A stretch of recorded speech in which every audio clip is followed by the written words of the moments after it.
Hey there, everybody. Thanks for joining me for another one-man review. Today I'll be taking a look at 3 issues of Reptile House comics.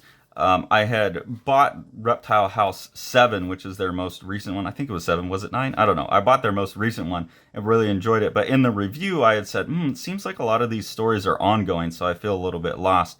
And then one of the artists in Reptile House reached out to me and said, "Hey, I have like spare copies. Would you like some?" I was like, "Hell yeah, send them over." So thank you so much for sending those over. I really appreciate it. I think what you guys are doing with Reptile House is really cool. As far as I can tell, this is a group of artists in Philadelphia that are coming together and making this anthology. And I've been recording these anthology reviews, the Cram Comics one, which looks like a group of people from New York, the all the stuff from Dead Crow. There's a whole bunch of stuff from Dead Crow, different anthologies and different books they put out, and that's a group that's mostly located in the Bay Area. They're trying to spread now a little bit, and then Reptile House, which is representing Philadelphia. And I've been getting a sense of the different flavors of these different scenes. Now I don't know. There's probably other comic scenes. Like I know a lot of other artists that are out of Philadelphia that aren't part of like this, but there seems to be these little underground scenes forming, and they all have a flavor to them, which is really cool. And they're giving me a sense of the flavor of the cities. Now, like with the Bay Area, obviously I lived there for like almost 3 years while I was in undergrad, and I've been to New York a number of times and have a number of friends that have moved to New York, and I visited them, and I kind of gotten a sense of the art school kid in New York scene there, but never been to Philadelphia. And I still get a real flavor of the city, or at least this group's experience of the city through these books. And now that I've kind of got that view on it, it makes them quite a bit more interesting, and I was already enjoying it. This is the very first issue here, and they're saying we don't know what Reptile House is yet, but we'll let you know when we figure it out. So they're just having fun, trying to figure things out. You get the first story here is Shitty Style, who seems to be the one carrying on the Reptile the most. I really enjoy this first story where they've done like this classic promo shot of Corn. They've done it as lizards. That was such a part of my like 1994, 95. So it's fun to see that come back. But one thing that I'm noticing with almost all the artists in here is that it feels more like scummy and grungy and like dirty and punk DIY like aesthetic to it, and I think that's part of the vibe that this group is going for. Shane Olson, he kind of reminds me of Gayon Wilson and Baptiste Verreau in terms of the style of the art, but I like it. This is an ongoing story. I'm still missing a couple issues, so I don't totally have all the details to explain what's going on in the stories, but there's definitely some kind of government conspiracy, underground operation going on in these things. But I really like the art style, and I like the willingness to kind of go between these stylized things and the more realistic stuff. Mechanical Pencil Girl is another. Oh well, I can't take those off. Is another kind of staple in these books. Mechanical Pencil Girl, I'm assuming, is a she, given the girl on there. So her stuff is very, as you can see, this is like very punk band, punk aesthetic to me. All you ugly motherfuckers can drink my piss, and they have Make America Gape Again on the shirt. They're also usually highly explicit and sexual, and so I just put those stickies there to try and keep myself from trouble. So going to be real careful flipping past this one. There's oftentimes like a lot of just pinups or kind of funny ads in these things as well. So this here is by Cum Mask, I believe is the artist name. Yeah. So you can get a sense just from some of them using the Shitty Style, Cum Mask, Mechanical Pencil Girl. They're not even using their real names. And again, it has that kind of aggressive punkness to it. So I don't know. People in Philadelphia tell me, is there still like a really active like DIY gnarly anarchist punk scene there? It seems like this is coming out of that. I think my favorite in all of these is Nick Bunch's. I think Nick Bunch has the tightest, kind of most well worked out artistic style. It reminds me quite a bit of Durfback Durf, who I've always associated with like a punk rock look, and this has all the leather and the spikes and all of that kind of stuff. And then this one is about a battle of the bands, and it's a punk bands, and there's like the real punk bands versus the pop punk bands. And I think this one's also out of the ones I've seen, the one that, even though I'm missing a couple issues, I've really still been able to hold on to the narrative, what's going on in the story, start to know who the characters are. So I think I appreciate that quite a bit as well, and that's been my favorite one. And then the other artist that I really like that's part of this group, who I've bought one of her things and reviewed it individually, is Tia Roche. Really like Tia's art style.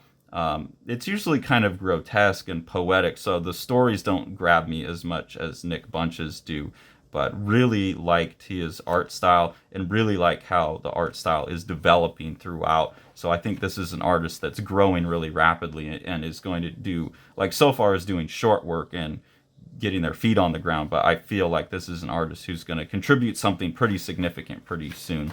Something else I like about all these Reptile House is they're printed on these like sparkly papers on the cover too. So that's really fun. They're playing with material. This I'm missing issue number 2. This is issue number 3. $5 a pop, totally worth it. Here we get some new artists. So this is Rob Woods. He reminds me quite a bit of Peter Kuiper's work and Shepard Fairey. There's definitely a, like this comply right here. There's definitely a political bent to all of this.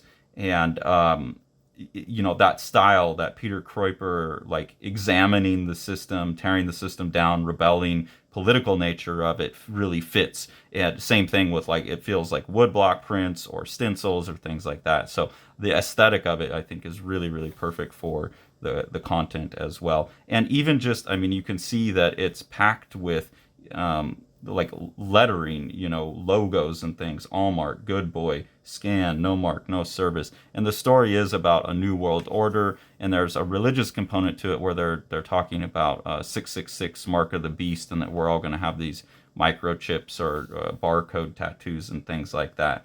So I think it's a pretty tight little package. I think I'm missing some stuff because I'm missing some issues, but I like that one. This issue really cracks me up. They've got these ads in here, and the ads are by Low Level and Nick B, so I'm assuming Nick Bunch. And these ads crack me up. Stock up on all the shit no one wants. Sardine flavored gum, an umbrella with holes in it, a drink that will get you sober, hiring kids for crime. I was actually sitting on the couch reading these, and Tori was working on something, and I just kept having to show her those. Here's another Tia Roche, and you see the art style has really even developed further already within 2 issues, much cleaner and more controlled. So this is an artist I'm really, really curious where they go. This is a new addition as far as I know, Joshua Mackey. I don't know what to make of this. It's more of just like this kind of grotesque pinup stuff, but this isn't my thing, but I know there's people out there who really like this kind of stuff. I'm skipping over some of the things because some of them are just pinups and stuff. Here's another ad: Rectal Death Hot Sauce. It's a hot sauce mixed with X-Lax, which just is the worst idea. And again, you can see that like paste up punk aesthetic to it. So that's what I keep going back to with this. Here's a Mechanical Pencil Girl. This is like a tribute to George Floyd and the Black Lives Matter movement. Here's part 3 of Shane Olson's like terrorism obligation little conspiracy story. So I'm missing issue 2. I had a harder time keeping up with this one. And then here's Nick Bunch again, picking up his story. And this story, even though I'm missing an issue, I was able to still kind of follow the thread of what was going on. Also, just this drawing here of like the train. I know this is supposed to be Philadelphia, but there's definitely parts of New York I've been to which look exactly like this, with all the stores underneath the train and just the beat up kind of ghetto neighborhoods. And there's just a real sense of place and space and smell and taste in Nick Bunch's drawings that I really, really enjoy. There's something that me and Tori were talking about while I was reading these, where neither one of us understands. I understand that if you grow up in this and you're representing where you grew up and this is what it's like, this is a great representation. But these artists all seem to be celebrating it or like leaning into it, and we don't. Like, I was like, I don't understand this, and she's like, I don't either. Like, she grew up really impoverished and really poor, and like she just wanted to get out of it. There's no need to celebrate it. But I've known plenty of people that kind of want this DIY anarchistic punk lifestyle. I've had friends that want to live that way and celebrate it, and I just don't get it. I'm way too square, I guess. But that's the one thing that's kind of a bit of a barrier to me for this stuff is like Nick Bunch's stuff feels like I don't know if it's a celebration of it or just the description of it. But the other ones lean a little bit too much into like I want to be gross and dirty and like I don't know. It just feels a little youthful, like trying to shock people, which is fine. You know, everyone needs that, but it's just not as much my thing. So I think that's the other thing why I like Nick Bunches is I could see it as someone who's really celebrating the dirty, grungy, teenage dirtbag punk scene, or I could see it as someone who's just you know, like maybe like the Los Bros who are more almost like reporting on it or just giving you the flavor of it, but it doesn't necessarily seem like they want to live that way forever. One thing that I really like in this is it is talking about a battle of the bands, and they've got in the lettering as they're talking about it, each band has like their obvious handmade band logo, and Nick Bunch redraws that. So every time they're talking about training bra, it's written the same way, but then you get all of this play with these other bands: Fentanyl, Narcan, Zoe Books, Training Bra, Coke Witch. That's really fun because that like hand done logo is such an important thing, you know, in a local band scene. As someone who played in a high school band, you know, like we were all into that kind of stuff.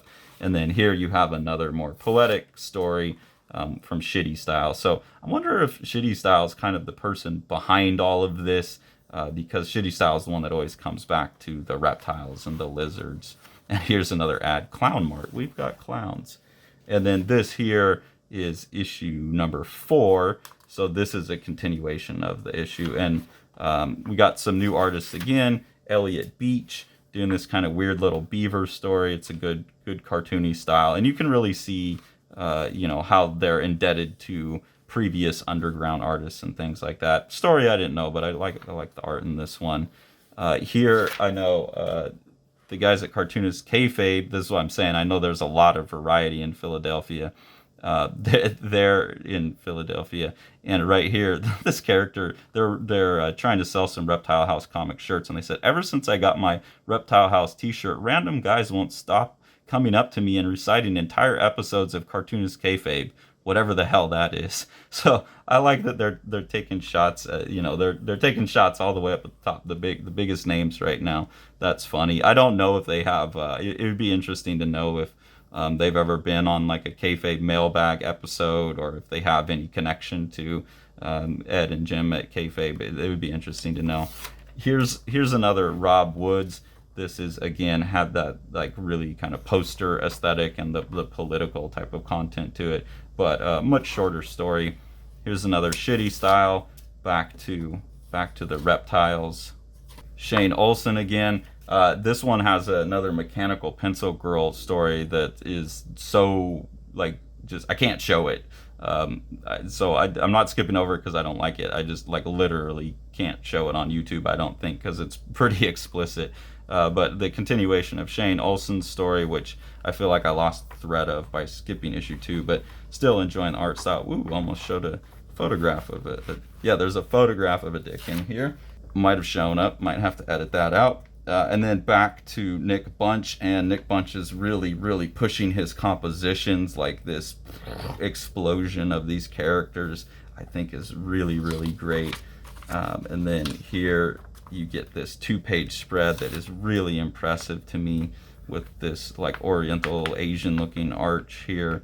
I don't know what's the proper word to say now, but it looks like it's probably going into to Chinatown maybe. And just I love the layout of this whole thing and the density, the way it's packed, the density, which is usually something I don't like about this more punk looking art. Is it's a little like the way the blacks get filled in is a little too dense for me, but it really works here. It reminds me of Gene Day a little bit actually, for some reason, with that heavy density of the black and this kind of like design ornamentation and everything on it, the strange layouts. So I think it's really good. Here's another really cool layout here where Nick Bunch is playing with just lettering as well. So Nick Bunch is like Tia Roche is someone that I see like developing really rapidly. And I think at some point this will probably need, whatever this story winds up being, will probably need to be taken out and collected as its own graphic novel, because it feels like the most complete thing in the Reptile House books to me. So yeah, I really appreciate the Reptile House for sending this over and giving me a better view of what they're doing. It syncs up perfectly with a lot of the other stuff I've been getting, where there's these undergrounds. And then there's also the group, I believe they're in Texas, they're in the mailbag, and I don't know if I've posted that yet, but I've done our first like mailbag video. Those were sent to me by Buzza Wuzza, and that's a group of friends also making just some horror comics, and I think that was coming, if I remember, they're in Texas. So I'm seeing these little pockets of people like bringing the underground back. And I know Floyd at Dead Crow is now really interested in expanding out of the Bay Area and trying to create a nationwide underground. So I don't know if all of these groups are in communication, but hopefully, since I'm assuming you all watch the channel, you've been sending stuff, which is awesome. Start looking at each other and start connecting. I think that's really powerful and potent, and can be a potent nationwide movement. I know Floyd is now collaborating with Austin English at Domino Comics, and so there's some East Coast, West Coast collaborations going on. Maybe include what's going on in Crab Comics, because they're also in New York. Include Reptile House. Reach out to Buzza Wuzza. Like, yeah, there's a group of you really doing cool stuff and really pushing yourselves, and artists are growing rapidly. And I hope people in the audience can support that as well, because that's how we'll get to the next level, you know, as a medium in an industry. So really appreciate people sending these along. I hope doing these reviews is being helpful for all of these underground movements. If you appreciate what we're doing here on the channel, there's two ways to support it. One is through our Patreon. There's two different tiers of engagement there, and the second one comes with some exclusive content, some voting rights, things like that. The money we get just helps us buy the books that we review. People are starting to be really kind and sending books too, which is awesome. But we like to take the money that we get from Patreon and just turn it back into the community, back into these artists, so we can help share their work. So we appreciate that. And then the best way to support Living the Line is to support what Sean's doing with Living the Line Publishing. So we'll take a look at one of his products now. Centralia is an awesome, gorgeous comic by rising Dutch star Neil Vanderpeet. This is his first work. It's a really great sci-fi story. There's a world in the future where the sun has gotten so hot that people can't be on the ground, so they have to run around. There's a lot of conceits that go with that. You know, what is the world that looks like? And I think you can see by the art that Sean's description of this book as like a Moebius for young adults, a YA Moebius, is a really great description of this really gorgeous and like wild, wacky, fun book. Thanks for following along. Take it away, Jack. You want to see all these books? Smash that subscribe button and the like button and the bell, and then you get them.